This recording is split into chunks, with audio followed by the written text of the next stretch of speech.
Сәлем YouTube, мен Әлібек, бұл Техноказ арнасы. 3 аптадан бері каналымызда видео шықпады, оның өз себептері бар. Сондықтан оған тоқталмай, техника әлемінде болып жатқан жаңалықтарға көшеміз. Кеттік. Жалпы осы соңғы 2-3 аптаның ішінде көптеген жаңалықтар болды, бірақ олардың барлығы дерлік қызық болмады. Солардың ішінде маған ең қызық болғаны ол OnePlus компаниясының шығарған смартфоны болды.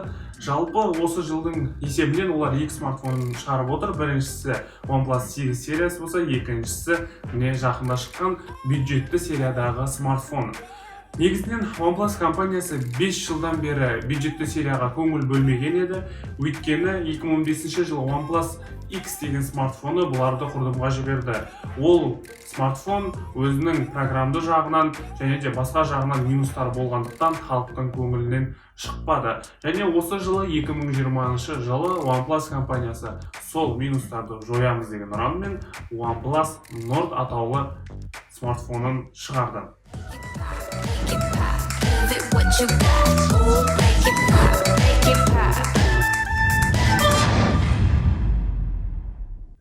Бұл смартфон негізінен OnePlus компаниясының фанаттарын өте көп күттірді. Күттіргені соншалықты, оны күткен фанаттардың көптігі соншалықты, бір айдың ішінде Instagram парақшасында, OnePlus Nord Instagram парақшасында 1 миллион подписчик жиналып кетті. Енді біз әрі қарай күттірмей, оны жақынырақ таныстырайық. Пункт номер 1. Дизайны. Арқа жағына келетін болсақ, арқа панелінде 4 камера және 1 вспышка орналасқан.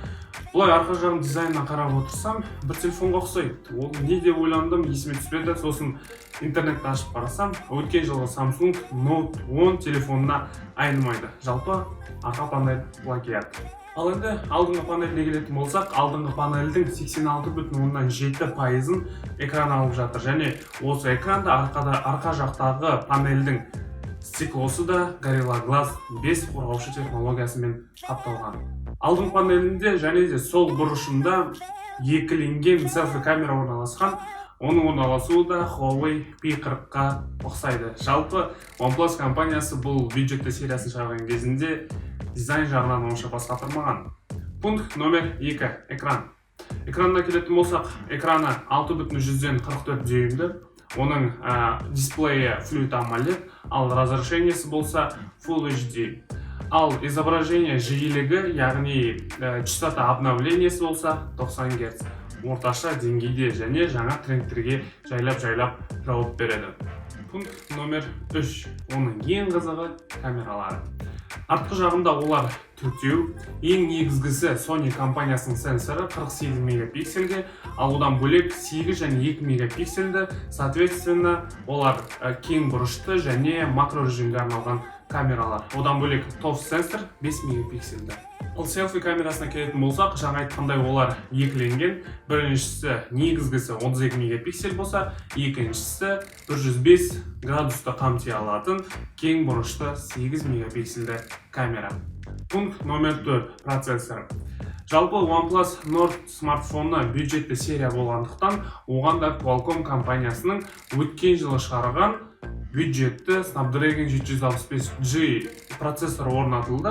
Оның күштілігі жағынан айтпасақ та болады. Жалпы ол бюджетті серияның чипі болғандығымен қазіргі таңдағы кез келген тапсырмаларыңызға, кез келген ойыныңызға, PUBG болсын, Call of Duty, басқа да FIFA болсын, барлығына 60 FPS, 20 FPS мела беріп отыра алады, яғни қатпайды. Жалпы чип жағынан да орташа деңгейде, тіпті орташадан жоғары десек те болады. Дәл осы чипте Xiaomi компаниясы өзінің осыдан 2-3 ай бұрын шығарған телефонына орнатқан еді, яғни Xiaomi Mi 10 Youth Edition деген бар еді. Дәл осы телефонға да біз обзор түсірген болатынбыз. Егер қызық болатын болса, осы сілтеме бойынша кірсеңіз болады. Айтпақшы, осы видеомыз ұнап жатқан болса, видеоны осылай көтеріп, оң жақта тұрған подписаться кнопкасын басып, және төмендегі лайк басуды да ұмытпаңыз. Ал біз әрі қарай кеттік. Және соңғы пункт 5, ол аккумулятор және зарядник. OnePlus Nord'тың аккумуляторы 4115 мАч және сол өзінің комплекттің коробканың ішінде 30 ватты Warp Charge 30T деп аталатын заряднигімен бірге келеді. Ол өте тез қуаттайды, тіпті 0%-дан 70%-ға дейін жарым сағаттың ішінде қуаттай алады.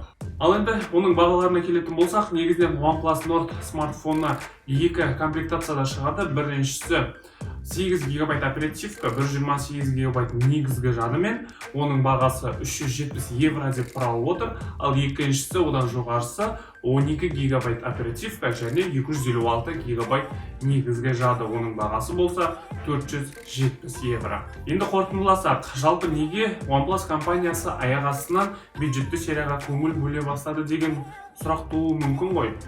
Былай түсіндірейік, жалпы қазіргі таңда барлығында да флагманды телефон алуға ақшасы жетерлік емес, және олардың қатары көп. Сондықтан олардың барлығы да өзінің белгілі бір мөлшердегі ақшасына, яғни бюджетті серияға өзіне стоящий және сенімді телефон алғысы келеді. Сондықтан бұлардың қатар көп болғандықтан бұл сегментте өте көп ақша айналып жүр дегенім. Сондықтан көптеген компаниялар өзінің бюджетті сериясына көптеген көңіл бөле бастады. Оның ішіне мысал келтірсек, Apple компаниясының өзі осы жылы бюджетті сериясын жаңартты. 2016-да iPhone SE шығарған болса, 2020 жылы iPhone SE екінші поколениясын шығарды. Бұлай түсінікті деп ойлаймын. Ал OnePlus Nord смартфоны болса, тек қана өзінің қатарын толықтырды, белгілі бір жаңалық немесе толқын алып келді деп айтуға келмейді. Әрине, талдау бізден, таңдау сізден. Егер видеомыз ұнаған болса, каналға тіркеліп, лайк басып, комментарий қалдыруды ұмытпаңыз.